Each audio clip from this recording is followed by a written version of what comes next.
That oak was crazy, bro. Because that's also about like work, perseverance, perfection. Yeah. That guy literally went, and there was like one day where he was sick because he had food poisoning, and he couldn't play the next day. But he checked his team was losing, and even though he was sick and that, and the doctor said like don't play, he went on the court and he still won. Jeez.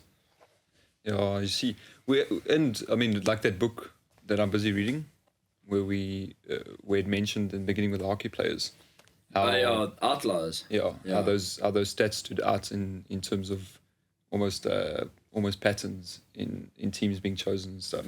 But anyways, so what I was saying was what I wanted to go over was how, because I find it personally in my life is how I can relate the struggles I have in work and family to a round of golf. Like I think when you start playing or start trying to play at a level that you want to better yourself and you want to bring your score down completely, it's like you said earlier, it's a big mental fight. Yeah. Like it's got nothing. I mean, your swing and everything is a percentage or has a percentage of the game, but if you come in there with the wrong mentality, I think the game changes completely.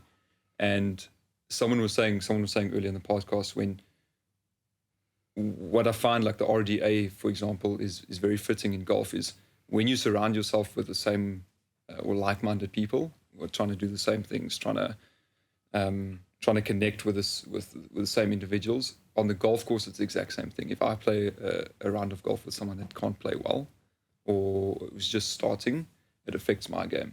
If I go play a round of golf with professionals or semi-professionals, my game and my focus, my mentality of that day is completely different. Yeah. I'm switched on, I'm learning from what they're doing, and the round ultimately is better.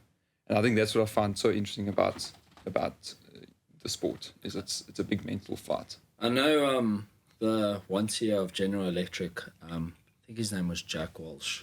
I think that was his name, but he wouldn't do a business deal with someone if you didn't play around a golf with them. And I think it was just to, like, because it's more the psychology of it.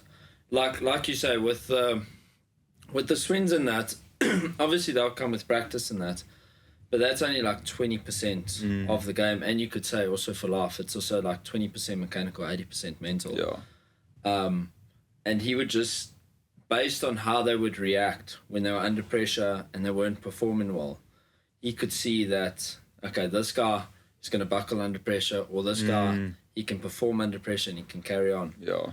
And that's how he actually made his business decision. So, yeah, I can definitely agree with that. Yeah, that's interesting. Going on that is I can't stand playing around with someone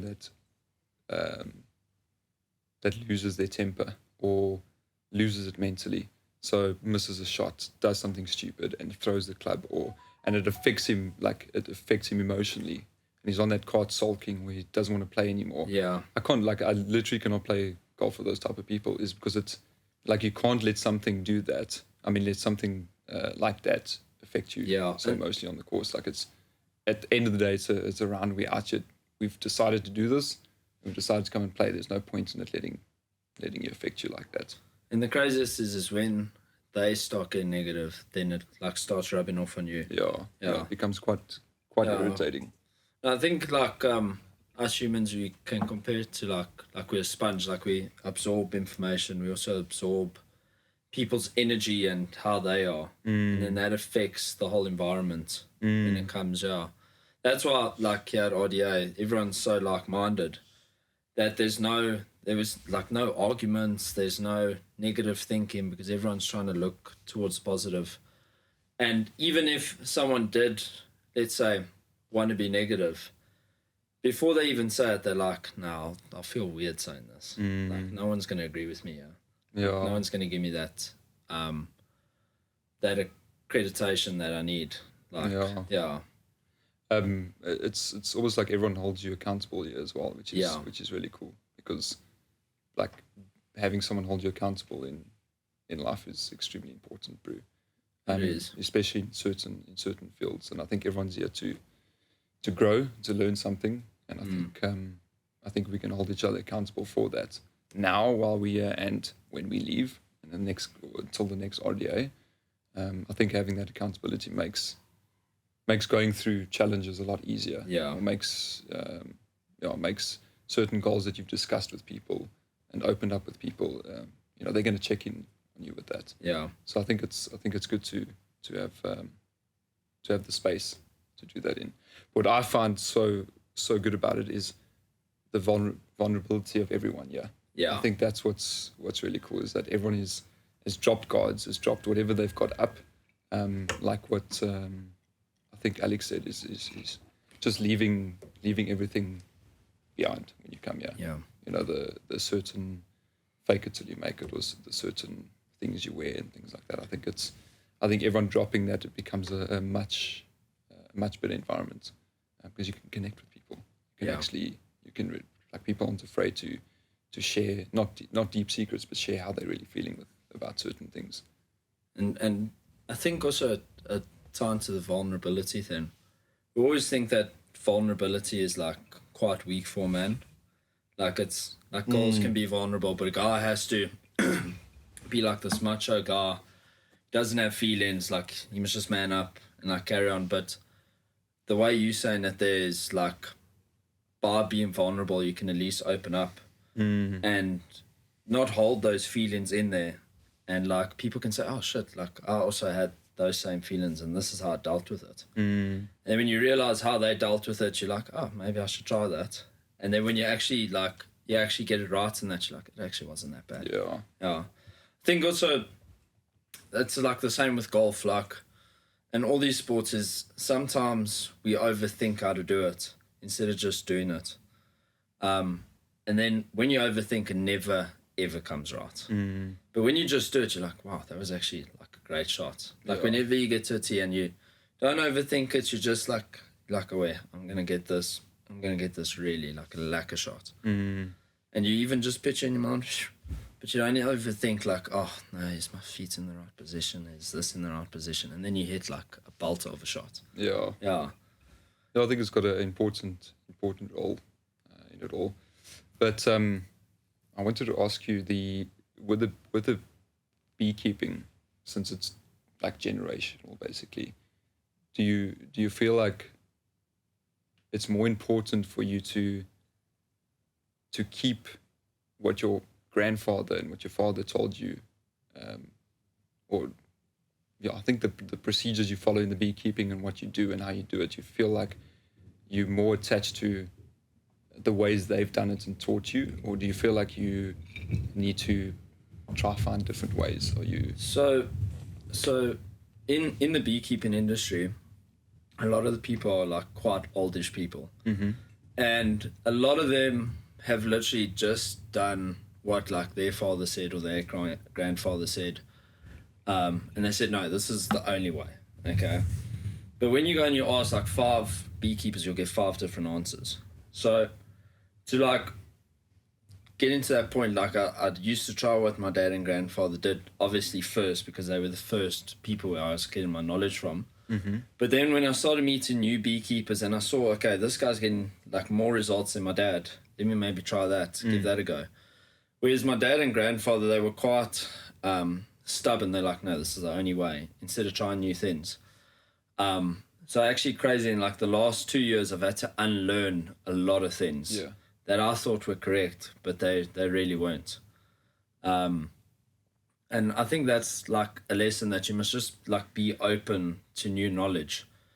And also, especially in farming, you have to like experiment so often, because it's never, there are like basic principles that you should follow, but like with everything, there's always a new change in climate, and especially with farming, it's like very intense. Like the weather just changes 1 degree, it stuffs everything up. So obviously because of that, you have to learn new methods to cope with that, changing environment. Did you feel it was difficult for you to change your mindset from moving from what you've been traditionally taught to trying new things? Was there like a struggle with doing that, or was it? I think personally, I've always like loved to like learn new things and find out like what is the best practice in all of it. And I think that just comes from, in school, like I thought that, schooling was the best thing. Like if you get a good school, you get great varsity results, you get a job. that's like the old ways of thinking. But then when you realize and you like learn from these guys on like YouTube and that, you're like, no, there's other ways. So that was like the first thing that I learned, obviously, when I came out of varsity, and I'm like, okay, well, if this is the case, then it'll probably be the case for everything else. I mean, I'm sure even with you, like with real estate, like if you did it how, you know, probably like 10 years back, how they used to do it, it's not the same thing. Yeah. In terms of like the sales skills, I'm sure on that. Yeah, I think having the basics as a foundation is really important. So like always understanding what the foundation is and building on that is important. But I feel like it's the same thing with when people talk about keeping up with their industry. I think it's the guys who struggle are the guys that don't keep up and don't try new things. For example, the real estate market is still filled with. It's only now moving into a younger generation is starting to get into industry, but it is filled with a lot of guys over. I would say from about 40, from about 45 and upwards. It's still related to that kind of housewife kind of work, or retirement or second job. But those guys you see struggle. You see them when there's new technology coming on in terms of listing properties or dealing with people or creating operations or any software that's there. Even with like the social media and the social media is a big internet. one. Yeah, I mean, it's a big one. Myself, I still don't say I struggle with, but I don't put time and effort into that side. I'm more involved around the operations behind the business. But I think keeping up like that is extremely important. And I think people get scared to try, especially like the reason I asked you about your following the traditions your grandparents and your dad. It's almost like instilled in you where you're like, this is how it needs to be done. Yeah. And you need to actually go out and try. And I think what's good is it's so easy to get, or information is so easily accessible these days, like it really is. And you going on YouTube and finding a video on a new way to build your beehives, or a new way to harvest the honey or store the honey or something. I think it's and going against traditional ways. Yeah. Coming across that information is a lot easier. So I think it's something you have to go with. Something you have I think to also like with the information thing, like it's there's like I think too much information. So you have to actually pick. Yeah, you got to be careful. So you got to actually pick like, okay, first of all, find out which guy you want to be. Like if you're looking on YouTube and this guy's like an arsehole to his like employees and that, and you're like, no, I'm not going to be. That's not the guy I want to be.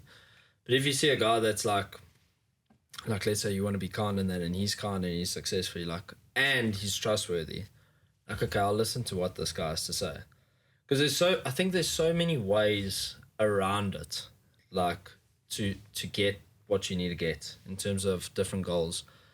But there's obviously like those fundamentals. Like I'm sure like with sales for you, it's like the fundamentals are like, obviously keeping the customer happy, being consistent, being on top of it. Yeah.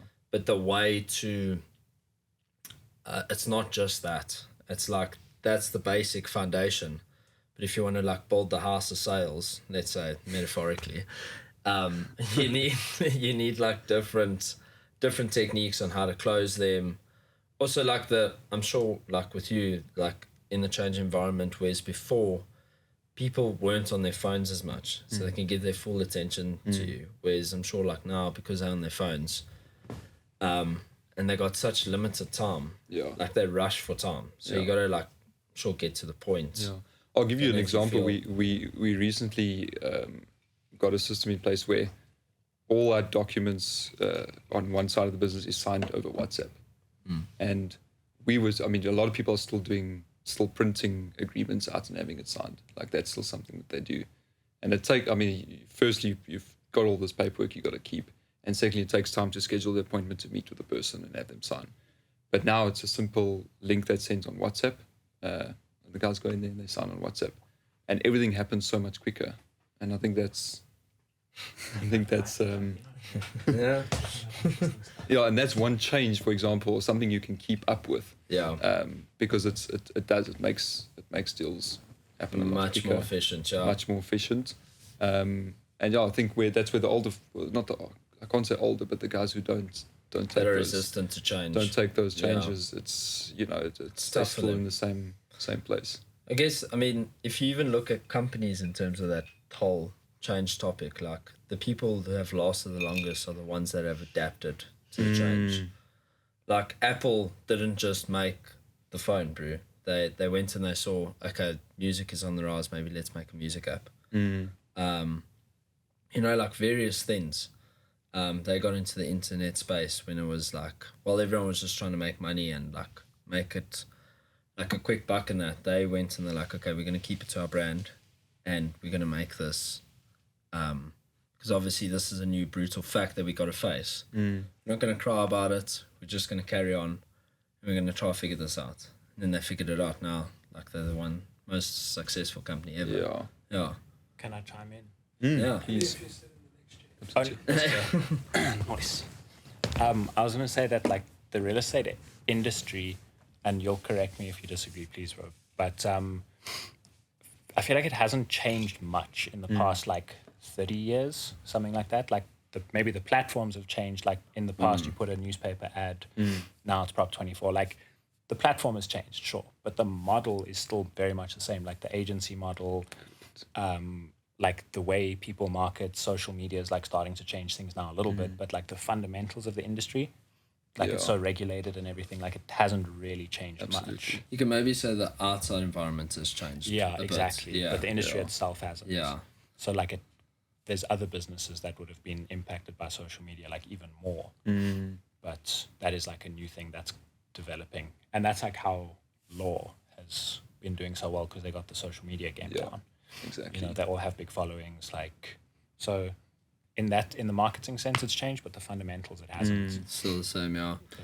Like I was saying, like to Brad, like I think with the whole thing, like you have this is with anything, like you have your foundation, which are like the basics, fundamentals and all that.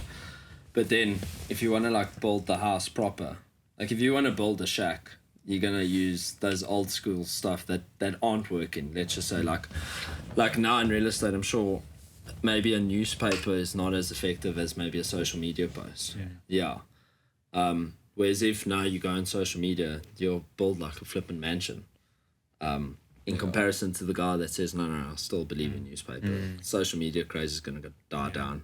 Social media, it's crazy leverage that you get if you think about getting like 100K views on a reel versus like six people are going to read a newspaper. Or seeing a for sale signboard or something. I think that's also the crazy thing about technology is it's giving like much more time back. As much as it takes away. It's like if you're in control of it, then absolutely. It gives you that leverage to get your time back in that, which is it's very interesting. Yeah, that's something we've been up on social media. Yeah, and it's so funny because it's me and Taylor spoke about it. It's like you got to be so careful where you're putting your attention to, because it's like you're putting it to one side of the business where you're like, this will make us grow, this will like, or this will influence getting us in the right direction. But it's, you forget about when you're dealing with the day-to-day shit. It's so hard to look and be like, okay, shit, I need to do social media, when like you're like, but deals, I just do social media so I can get deals. And you're like, so that's kind of tough. But I think that's the difference between being effective and being busy. Correct. Which dog, I'm busy, I don't know if I'm effective. It's like, you look back at a day and you're like, oh man, I've done so much. And you feel good because you've done, and I think that's so dangerous when you feel good for being busy. Like people chase that. Yeah. Like you can literally sleep in for the day. And like, what a busy day. And you compare that to an extremely busy day where you got up to actually, I think you just put out fires and you just like if you're being intentional. There's no intent behind it. It'd be better to sleep and be rested. Be rested for the next day. Do the shit properly. I was saying to Brad, like they were even saying like the old currency back in the day was like oil. That's what made the billionaires and that, whereas now the new currency is like attention. That's what's made like Kylie Jenner a billionaire, Conor McGregor, all these oaks.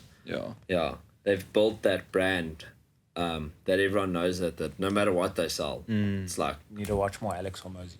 That Alex Hormozy, even one of the things he even says, and like this is touching on you know, diverting your attention. Where you know, you got like YouTube, you got Instagram, you got Facebook, and you're like, jeepers, like which one do I follow? You try to do all of them, but you're like not great at any of them.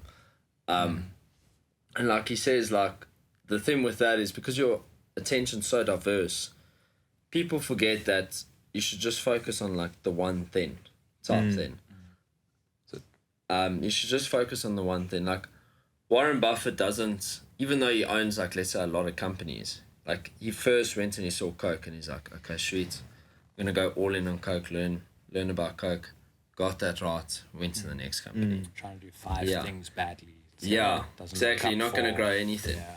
That's actually something that I journaled this morning, was that it's like I get so stuck in having these 10 habits to install in my day. So, you know, in the morning, why am I not doing this? Why am I not doing this? I said I was going to do this. Instead of just putting it down to 2 things, Yeah. you know, and having Starting with small wins. literally having those 2 things installed in me every single morning. It's something that I do, and then adding on to that, where it's like you then one day do one of the habits, the next day you try another one, and you actually never used to stay in the same place constantly.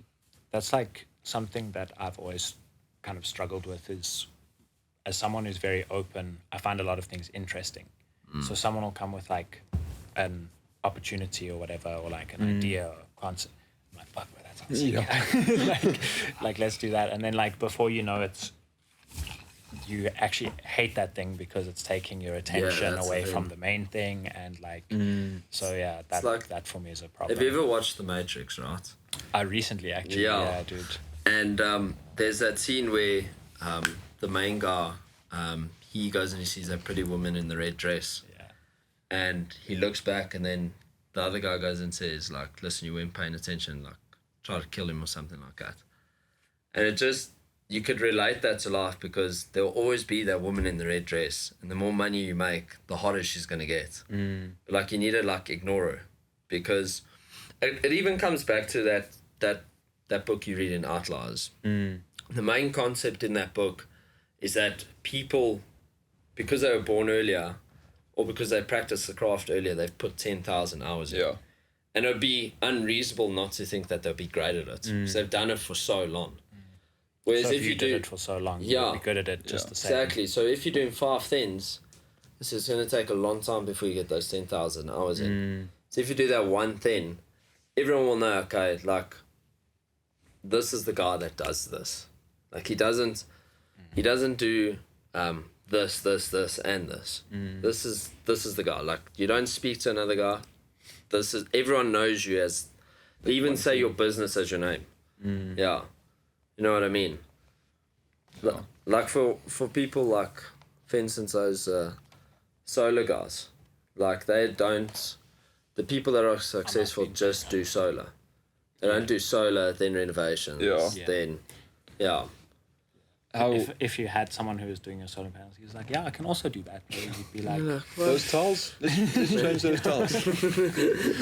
Like, you're the solar guy, not the tile guy. But that's so one thing. Sometimes why I try not jump on a lot of different things is when I get when I'm busy with or doing something, I get so involved into it and I want to know everything about it.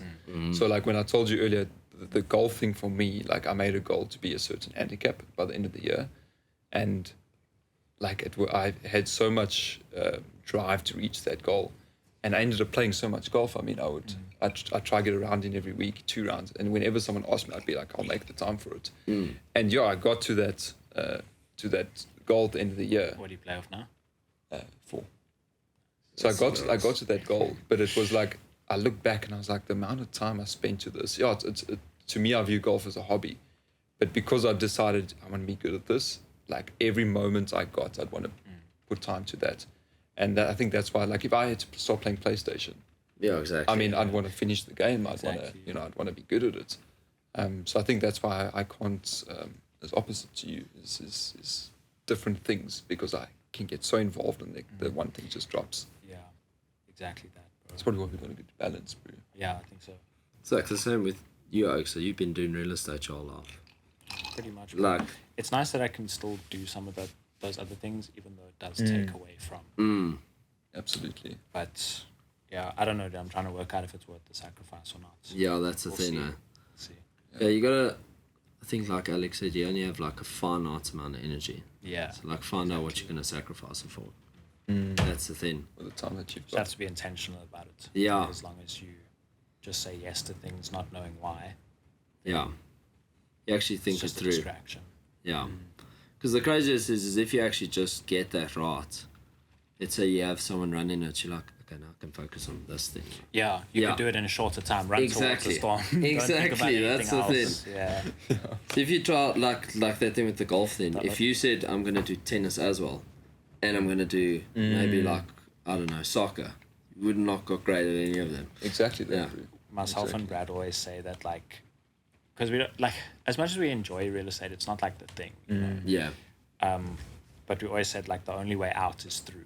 Like, the only way we're gonna stop doing real estate is if we like crush it, and then we're like, okay, cool, I'm done with that. Yeah. Not gonna like be like, oh, this is too hard. No, I'm gonna Yeah. stop. Yeah. Like that was one thing that we have Like been saying really, for a really long make time. it work, Yeah, and then and then and we then can move kick on it, out of but that.